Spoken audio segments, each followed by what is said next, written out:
السلام علیکم ورحمۃ اللہ وبرکاتہ۔ بسم اللہ الرحمن الرحیم۔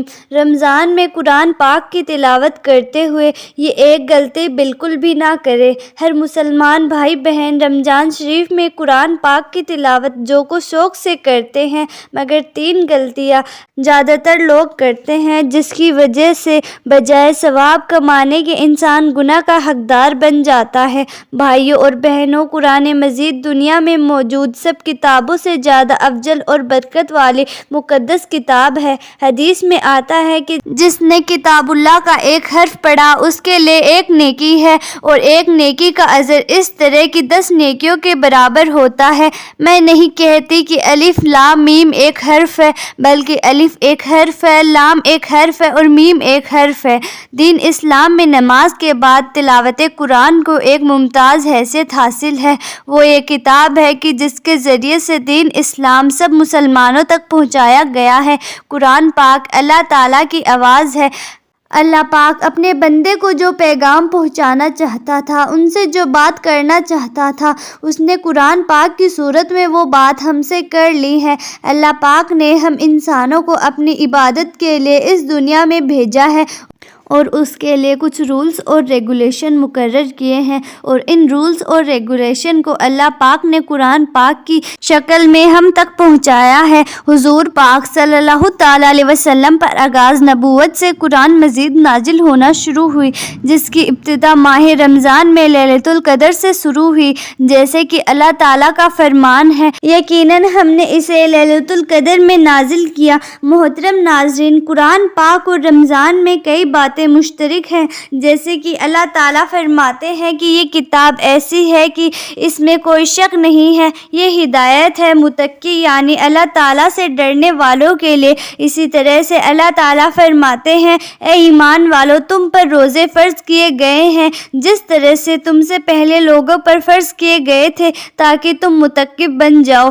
یہاں پر غور کریں تو ہمیں معلوم ہوتا ہے کہ قرآن پاک اور روزے کی بنیادی مقاصد میں توقع مشترک۔ قرآن پاک اور رمضان کی پہلی اور اہم مشترک خصوصیت توقع ہے۔ دوسری مشترکہ خصوصیت شفاعت ہے۔ حضور پاک صلی اللہ تعالیٰ علیہ وسلم نے فرمایا، روزہ اور قرآن کریم دونوں بندے کے لیے شفاعت کرتے ہیں۔ روزہ عرض کرتا ہے کہ یا اللہ، میں نے اسے دن کو کھانے پینے سے روکا رکھا، میری شفاعت قبول کر لیجئے، اور قرآن پاک کہتا ہے کہ یا اللہ، میں نے اس کو رات کو سونے سے روکا، میری شفاعت قبول کر لیجئے، تو دونوں کی شفاعت قبول کر لی جائے گی۔ تیسری مشترکہ خصوصیت جو رمضان المبارک اور قرآن مجید میں پائی جاتی ہے وہ قرب الہی ہے، یعنی اللہ تعالیٰ کے کلام کی تلاوت کے وقت اللہ تعالیٰ سے خاص قرب حاصل ہوتا ہے۔ اسی طرح سے روزے دار کو بھی اللہ تعالیٰ کا خاص قرب حاصل ہوتا ہے کہ روزے کے متعلق حدیث قدسی میں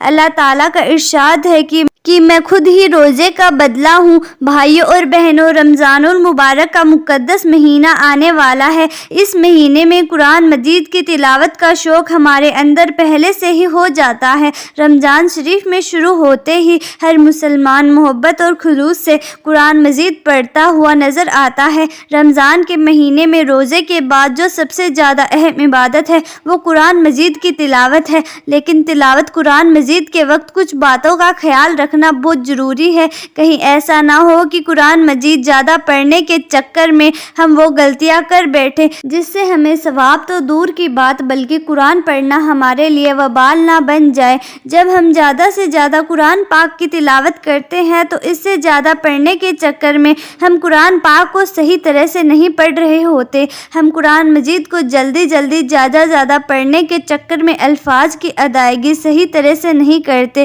اور ان الفاظوں کا معنی کچھ سے کچھ ہو جاتا ہے۔ یہ نہایت ضروری ہے کہ جب قرآن مجید کی تلاوت کرے تو الفاظ بالکل پورے اور مکمل ادا کرے، کیونکہ جلدی میں اگر زیر زبر کی چھوٹی سی غلطی ہو بھی گئی تو اس پوری آیت کا مطلب چینج ہو جائے گا۔ بعض لوگ بڑے فخر سے بتاتے ہیں کہ میں تو 10 منٹ میں پورا پارہ ختم کر لیتی ہوں۔ ایسا ہرگز نہ کرے، کیونکہ اگر آپ کی ان غلطیوں کی وجہ سے اس آیت کا ترجمہ بدل گیا تو آپ بہت بڑے گناہ کے حقدار بن جائیں گے اور سزا بھی کڑی سے کڑی ہوگی، کیونکہ اللہ تعالیٰ قرآن مجید پڑھنے والوں کو خلوص دیکھتا ہے، اس کی مقدار نہیں دیکھتا۔ حدیث میں آتا ہے کہ جو شخص قرآن پڑھ رہا ہوتا ہے مگر اس کی زبان ساتھ نہ دے رہی ہو لیکن وہ کوشش کرتا ہے، بے شک وہ اٹکتا ہی رہے۔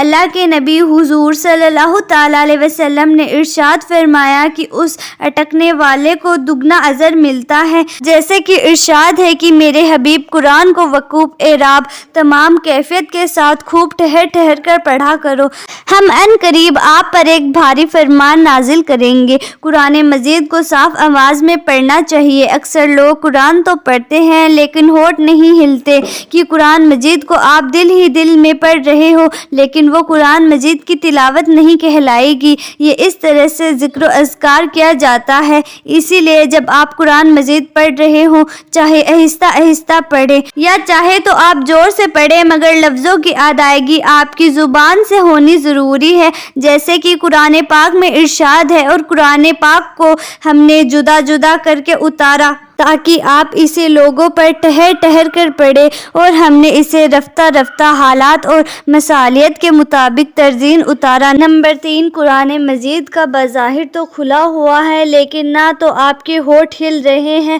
نہ زبان چل رہی ہے، تو دیکھنے میں ایسا لگے گا کہ لفظوں کی مکمل ادائیگی نہیں ہو رہی۔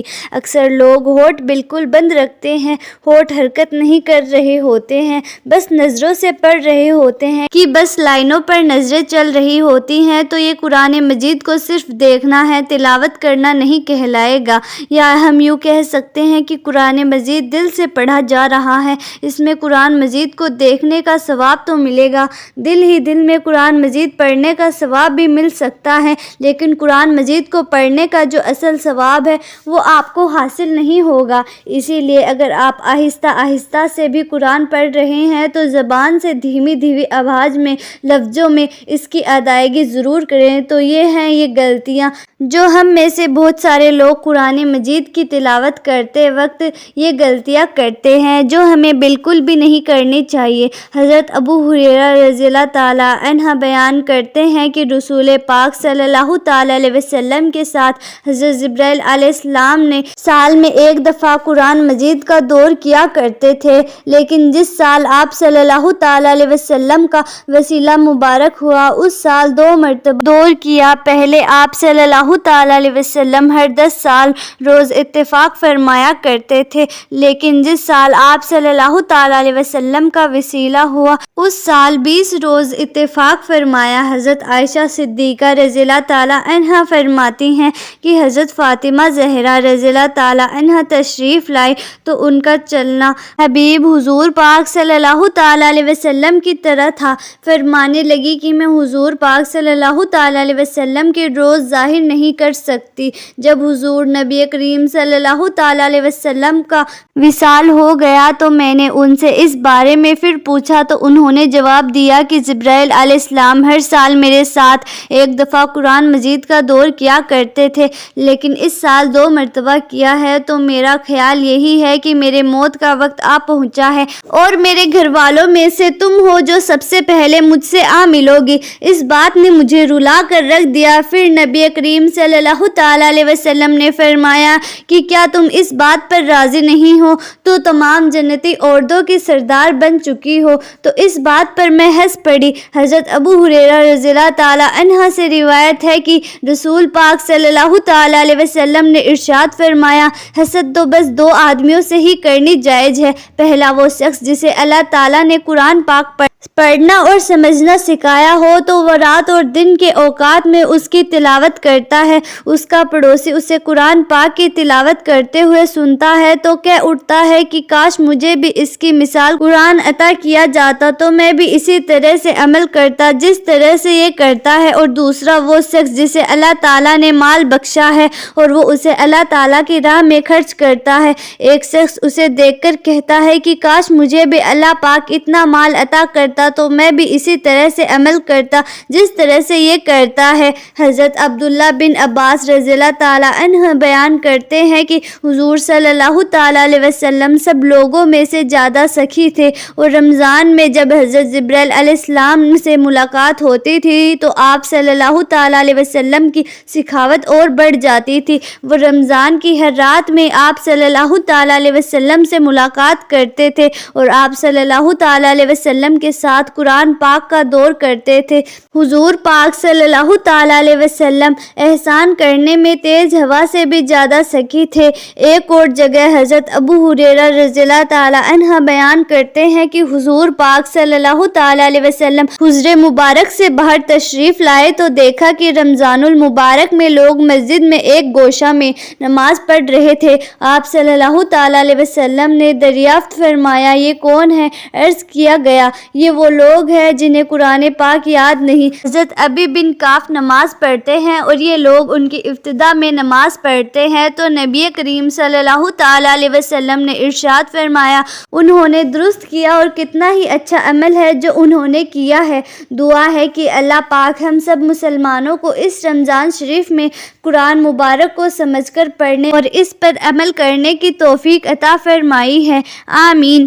بھائیوں اور بہنوں، امید کرتی ہوں کہ آپ کو ہماری آج کی ویڈیو پسند آئی ہوگی، لہٰذا آپ سے گزارش یہی ہے کہ ویڈیو پسند آئی ہے تو ویڈیو کو لائک کر کے زیادہ سے زیادہ لوگوں تک شیئر کر کے آپ بھی ثواب کے حقدار بنیں، اور آپ بھی ہمارے چینل پر نئے ہیں تو چینل بھی سبسکرائب کریں۔ جلد ہی ملتے ہیں ایسی ہی نئی ویڈیو کے ساتھ، تب تک کے لیے خدا حافظ۔